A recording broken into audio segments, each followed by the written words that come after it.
Assalamualaikum warahmatullahi wabarakatuh. Perkenalkan, saya Dela Safira dengan NIM 230306054 dari Prodi Peternakan Universitas Sumatera Utara.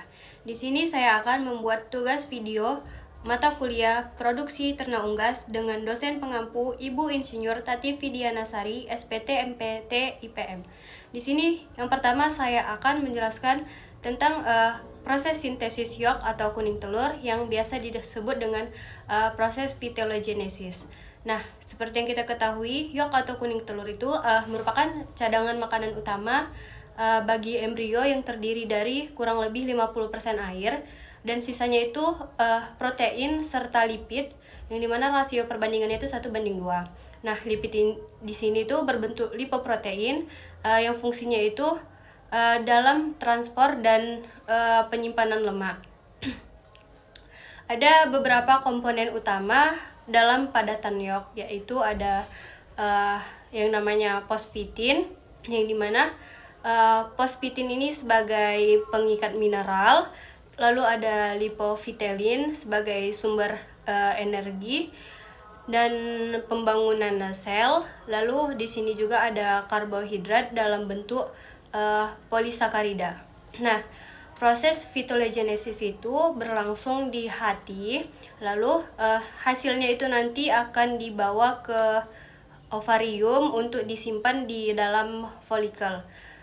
Dalam proses ini itu dikendalikan oleh hormon gonadotropin, yaitu hormon FSH dan hormon LH. Dan ada juga hormon steroid yang bekerja di sini, yaitu seperti hormon estrogen.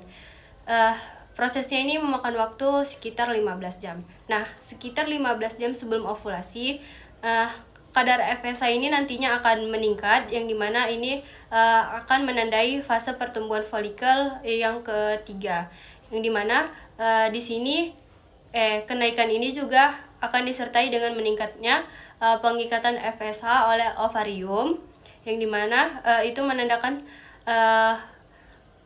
kesiapan untuk menerima sinyal dan pematangan serta ovulasi. Nah, selanjutnya saya akan menjelaskan tentang proses sintesis albumin. Nah, yang seperti kita ketahui, albumin itu merupakan putih telur. Nah, albumin itu kan merupakan bagian utama dari putih telur. Dan proses ini itu disintesis di saluran telur, yang mana itu disintesis di magnum. Nah, komposisi dari putih telur itu ada berbagai jenis protein.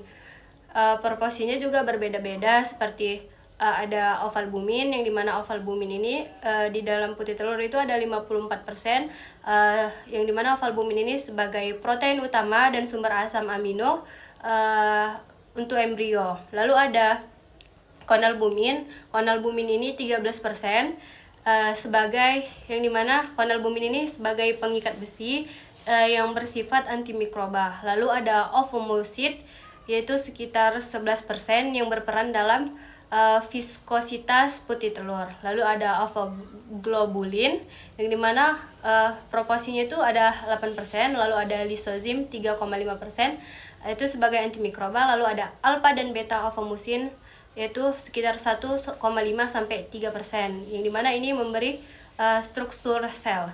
Selain itu juga ada protein minor yang jumlahnya itu sangat kecil, yaitu seperti ada avidin, ada flavoprotein, ada ovoinhibitor, dan lain-lainnya. Nah, sintesis protein albumin ini nantinya akan dikendalikan oleh hormon steroid, yang dimana hormon steroid ini berupa estrogen, yang dimana estrogen ini nantinya akan larut di dalam lemak dan akan masuk ke dalam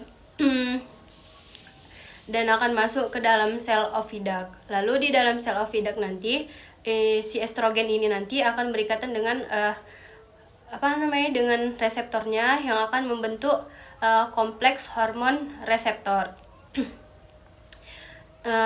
Si kompleks hormon reseptor ini nantinya akan dibawa masuk ke inti sel, yaitu di nukleus, yang dimana ini nantinya akan mempengaruhi si kromosom untuk mengaktifkan mengaktifkan gen-gen tertentu, yang dimana gen yang diaktifkan ini nantinya akan membentuk messenger RNA atau biasa kalau ditulis itu mRNA.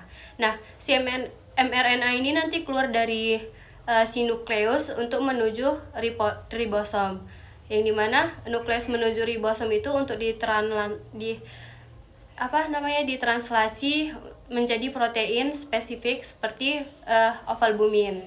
Nah, selanjutnya di sini yang terakhir saya akan menjelaskan tentang proses sintesis kerabang telur, yang dimana seperti kita ketahui kerabang telur itu tersusun dari kalsium dan karbonat yang akan dibentuk di uterus atau di kelenjar kerabang telur, yang dimana dalam pembentukan kerabang telur vitamin D dan hormon itu sangat berperan penting, yang dimana vitamin D3 ini nantinya akan diaktifkan menjadi bentuk aktif 1,25 dihidroksi vitamin D3, yaitu 1,25 OH2 D3 di ginjal, yang dimana akan melalui proses hidroksilasi dari 25 hidroksi vitamin D3, yaitu 250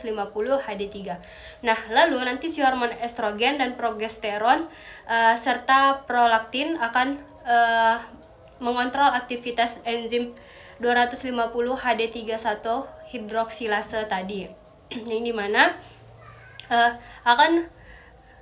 enzim 250 HD31 hidroksilase tadi akan mengatur aktivitas vitamin D3, yang dimana aktivitas enzim ini akan meningkat saat fase bertelur, dan seiring meningkatnya kadar kalsium di dalam darah ada yang namanya kalsium binding protein, yang dimana kalsium binding protein ini nantinya akan diproduksi oleh kelenjar kerabang, dan ia berperan penting dalam transportasi kalsium ke tempat pembentukan kerabang, yang dimana nantinya akan disintesis oleh kalsium binding protein. Nah, kalsium binding protein ini dikendalikan oleh vitamin D3 dan hormon-hormon steroid. Nah, akhirnya kalsium dan karbonat ini nanti akan membentuk seperti kristal kalsium karbonat yang akan menyusun lapisan kerabang. Lalu yang terakhir itu kutikula nantinya akan dikeluarkan sebagai lapisan pelindung luar, dan dimana pigmen itu nantinya akan ditambahkan untuk memberi warna pada kerabang. Nah, sekian video yang dapat saya sampaikan tentang proses sintesis yolk, proses sintesis albumin, dan proses pembentukan kerabang telur. Jika ada kekurangan dan kesalahan, mohon dimaafkan dan mohon dikoreksi. Saya sudahi dengan topik wal hidayah. Wassalamualaikum warahmatullahi wabarakatuh.